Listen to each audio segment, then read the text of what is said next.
लालू जी ने जो इस देश के रेलवे को दिया है कोई रेल मंत्री नहीं दे पाया है 2005 के बाद से। लालू जी से पहले भी बिहार के रेल मंत्री थे, उनको इतिहास के फुटनोट में भी जगह नहीं मिलेगी, लेकिन लालू जी ने जो दिया है वो कोई नहीं कर पाया। उन्होंने बिहार को 3 कारखाने दिए, किस रेल मंत्री ने दिया? आप बात करते हैं। लालू प्रसाद जी जब रेल मंत्री थे तो रेलवे में इतना ओवरलोडिंग करवाए कि ट्रैक का लाइफ घट गया और यात्रियों के सिक्योरिटी के साथ समझौता किया। ये काम ये कर रहे हैं, इसको सार्थक बहस हो रही हो तो इस प्रकार का हस्तक्षेप असंसदीय है, परंपराओं का निर्माण नहीं होता है। कोई भी सदस्य उठ के खड़ा होकर के, मंत्री क्यों ना हो, अगर ऐसा करेंगे तो डिरेलमेंट हम भी करेंगे। लालू जी ने क्या किया कुलियों के लिए? क्या इको फ्रेंडली योजनाएं चलाई? क्या ट्रैक का लोड बढ़ा या नहीं बढ़ा? वो तो दस्तावेजों में है। अवसर देने के लिए आपका हार्दिक धन्यवाद। महोदय, मैं अपनी बात को शुरू करने से पहले हमारे लालू प्रसाद आदरणीय राष्ट्रीय अध्यक्ष सहित अन्य जो रेल मंत्री रहे, उनका भारतीय रेलवे में जो योगदान रहा और भारतीय रेलवे को समृद्ध और मजबूत बनाने में उनका जो कंट्रीब्यूशन रहा, उन सबको याद करते हुए मैं अपनी बात को शुरू करना चाहूँगा। महोदय, अभी हम चर्चा सुन रहे थे रेलवे मंत्रालय पे, तो बहुत और अधिकांश जो रेलवे से संबंधित प्रश्न भी रहते हैं, तो उसमें देखने को मिलता है कि एक कंपैरेटिव एनालिसिस रहता है कि 2014 के बाद ये हुआ, इतने नंबर्स बढ़े, इतने पैसेंजर्स बढ़े, लेकिन हम भूल जाते हैं कि 2014 से पहले सरकार उन चीज़ों को मेंशन करने में भूल जाती है कि 2014 से पहले किराया क्या था, यात्रियों को क्या सुविधाएं थी। तो 2014 के बाद जो रेलवे का भाड़ा बढ़ा, किराया बढ़ा, क्या उस अनुपात में रेलवे की सेवा, सुविधा और सुरक्षा सरकार बढ़ा पाई? एक ये मूल प्रश्न है। बहरहाल मैं एक आंकड़ा देख रहा था एनसीआरबी का 2023 तक। एनसीआरबी के आंकड़ों के अनुसार देश में रेल दुर्घटनाओं से 2,60,000 व्यक्तियों की मौत हुई है, चाहे वो डिरेलमेंट से हुई हो, चाहे रेल से गिरने से हुई हो, अन्य प्रकार की जो 5 कैटेगरीज है उसमें 2,60,000। अक्सर हम पहले मेले में या सर्कस में देखते थे कि एक मौत के कुएं में एक मोटरसाइकिल चलाई जाती थी, अभी भी चलती है। तो वही मैं कह रहा हूँ, वर्तमान में एक्चुअली इस सरकार में उसी रेल विभाग वो मौत के कुएं में वही मौत का खेल चल रहा है। अब रेल हादसों में कमी लाने के लिए एक सिस्टम इजाद किया गया, कवच, लेकिन पूर्ण रूप से वो अभी इम्प्लीमेंट नहीं हुआ है और कवच के इंतजार में न जाने कितने लोगों पे कफन चढ़ गए, लेकिन सरकार को कोई फर्क नहीं पड़ता, इतने लोगों की मौतें हो रही हैं। कवच का इंतजार हो रहा है, कितने लोगों कवच कितने जगह किन रूट्स पे, सेक्टर्स पे चला है, वो तो बजट में मेंशन था। दूसरा, जब हम डिरेलमेंट की बात करते हैं तो वो खाली रेल ही पटरी से नहीं उतरती, वो हमारा पूरा सिस्टम पटरी से उतर जाता है। और उन डिरेलमेंट की, रेल से पटरी उतरने के बावजूद भी, इतनी संख्या में मौतें होने के बावजूद भी वो सिस्टम यूं ही चलता रहता है। उस पर क्या कार्रवाई होती है, नहीं होती है, वो अलग बात है। और असल में जब वो सिस्टम इतने डिरेलमेंट होने के बावजूद भी, रेल पटरी से उतरने के बाद भी चलता है, तो इसका मतलब है सरकार की संवेदना और सोच भी पटरी से उतर जाती है। और महोदय, आप किसी भी प्लेटफॉर्म पे चले जाइए, किसी भी जो रेल से यात्री उतरता है उससे आप पूछ लीजिए कि आपका सफ़र कैसा रहा, आपकी यात्रा कैसी रही, तो वो बताएगा कि बिल्कुल ख़राब। पूछेंगे भाई क्यों ख़राब है, वो कहेगा कि रेल में इतनी गंदगी थी कि शौचालय जाने का मन नहीं करता, वॉशरूम में इतनी गंदगी थी। और उसी जगह, उसी प्लेटफॉर्म पे उसी प्लेटफॉर्म पे एक बड़ा सा विज्ञापन रहता है जिस पर लिखा रहता है स्वच्छ भारत। शांत होकर सुने। जब सरकार एक ट्रेन की 8-10 बोगियों को स्वच्छ नहीं रख पाती, उन 8-10 बोगियों में साफ सफाई नहीं रख पाती, तो किसी शहर और देश को तो स्वच्छ रखने की बात छोड़ दीजिए। बोलिएगा ना महोदय, अपना मौका है तो बोलिएगा। उप सभापति महोदय, जो रेल का सफर है ना, जिसको हिंदी में हम कहते हैं रेल का सफर, एक्चुअली इन्होंने उसको इंग्लिश वाला सफर बना दिया है, SUFFER। वो रेल का सफर नहीं रह गया है। और जैसे मैंने कहा कि ये आंकड़े हैं मौतों को, तो हम तो सरकार से कहेंगे कि इन दुर्घटनाओं और मौतों का आंकड़ों का भी एक आप विज्ञापन लगा दीजिए और एक टैगलाइन लिख दीजिए कि फलाना है तो मुमकिन है।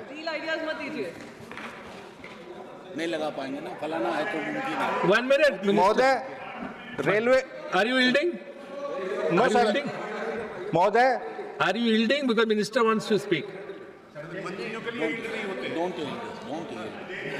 इनको शायद पता नहीं है कि लालू प्रसाद जी जब रेल मंत्री थे तो रेलवे में इतना ओवरलोडिंग करवाए कि ट्रैक का लाइफ घट गया और यात्रियों के सिक्योरिटी के साथ समझौता किया।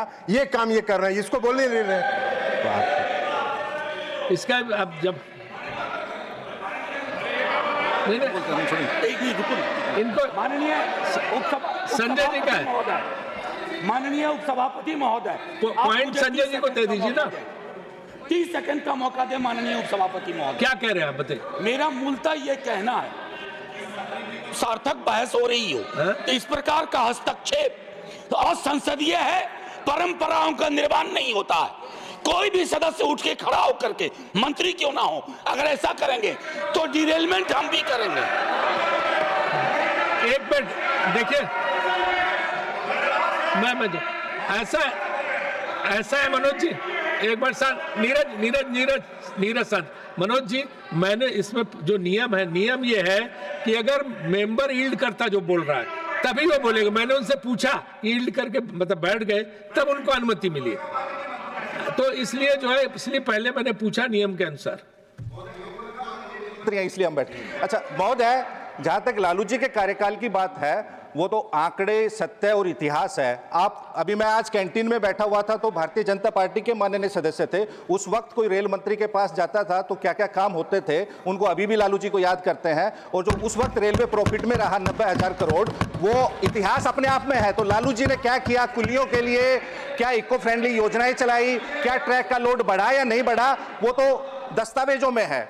बहरहाल मैं कह रहा था कि रेलवे हमारे देश की जीवन रेखा है, लाइफलाइन है, लेकिन इस सरकार ने उसकी कंडीशन ऐसी कर दी है कि रेलवे की अब वो लाइफलेस कंडीशन में है। महोदय, रेल यात्रा, आज के दौर में रेल यात्रा करना किसी जंग से कम नहीं है।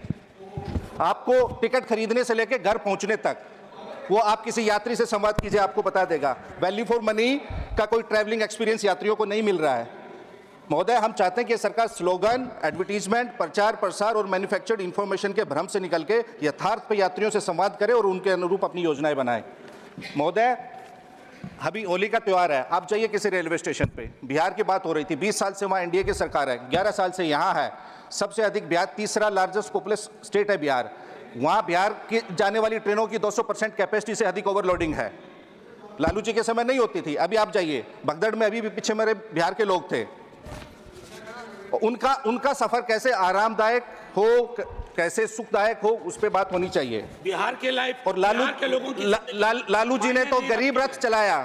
क्या किसी ने गरीब रथ चलाया था? वो चाहते थे कि गरीब भी सुविधाओं का हकदार बने, उन्हें भी सस्ता खाना मिले, वो भी कड़ी धूप में, गर्मी में, सर्दी में एसी का सफर करें। तो इसलिए वो उन्होंने सुविधा बढ़ाई थी। और उनके दिए हुए कारखाने जो बिहार में है 3, उनमें रिकॉर्ड तोड़ प्रोडक्शन हो रहा है। लेकिन हालिया सरकार क्या कर रही है? अमीरों के लिए ट्रेन लाई जा रही है और प्राइवेट हाथों में उन्हें सौंपा जा रहा है। ऊंची कीमतों पे टिकट है। जैसे मैंने कहा, उस वक्त क्या प्राइसिंग था टिकट का, अब क्या है? गरीब रेल में बैठने का सपना भी नहीं देख पाता। आप प्रीमियम ट्रेन लेके आइए, आप बुलेट ट्रेन चलाइए और प्रीमियम ट्रेन चलाइए, लेकिन जो पुरानी पैसेंजर ट्रेन हैं, जो पुरानी एक्सप्रेस ट्रेन हैं, उनको बंद मत कीजिए, उनके कोचों की संख्या कम मत कीजिए। आपको जो नया लाना लेंगे उसका स्वागत है। उप सभापति महोदय, सरकार का काम हर देशवासी को सस्ती सुविधा उपलब्ध कराना है। मुनाफा कमाना या व्यापारी बनकर लोगों की जेब काटना नहीं है। आम आदमी, गरीब आदमी को देना। हमारा देश इतना बड़ा है महोदय, पूरे देश में एक डेडिकेटेड फ्रंट कॉरिडोर है, वो भी लालू जी के समय शुरू हुआ था 2005 में। उसके बाद से कितने डीएफसी आपने बनाए, कितने डीएफसी ऑपरेशनल हैं? महोदय, 1 मिनट लूंगा आपकी, मैं अपनी बात को कंक्लूड कर रहा हूं। 3 लाख से अधिक non gazetted post, Neeraj ji महोदय 3 लाख से अधिक नौकरियां युवाओं की खाली है। उन नौकरियों को भरने के लिए आप क्या कर रहे हैं? सरकार उस पर जवाब दे। 3 लाख से अधिक नॉन गेजेटेड पोस्ट खाली है। महोदय, समय हो गया, खाली इतना कहूंगा कि आप लिख देते हैं ट्रेन पे कि आपकी यात्रा मंगलमय हो। खाली ट्रेन पे आपकी यात्रा मंगलमय लिखने से किसी की यात्रा मंगलमय नहीं होगी। यात्रा को मंगलमय करने के लिए आपको उनके लिए कल्याणमय और चेतनामय नीतियां बनानी होंगी और निर्णय ऐसे लेने होंगे ताकि वो हो, लागू हो। किसी के हैप्पी जर्नी करने से किसी की जर्नी हैप्पी नहीं होती। तो लालू जी ने जो इस देश के रेलवे को दिया है, कोई रेल मंत्री नहीं दे पाया है 2005 के बाद से। लालू जी से पहले भी बिहार के रेल मंत्री थे, उनको इतिहास के फुटनोट में भी जगह नहीं मिलेगी, लेकिन लालू जी ने जो दिया है वो कोई नहीं कर पाया। उन्होंने बिहार को 3 कारखाने दिए, किस रेल मंत्री ने दिया? बात करते हैं। बहुत बहुत शुक्रिया महोदय।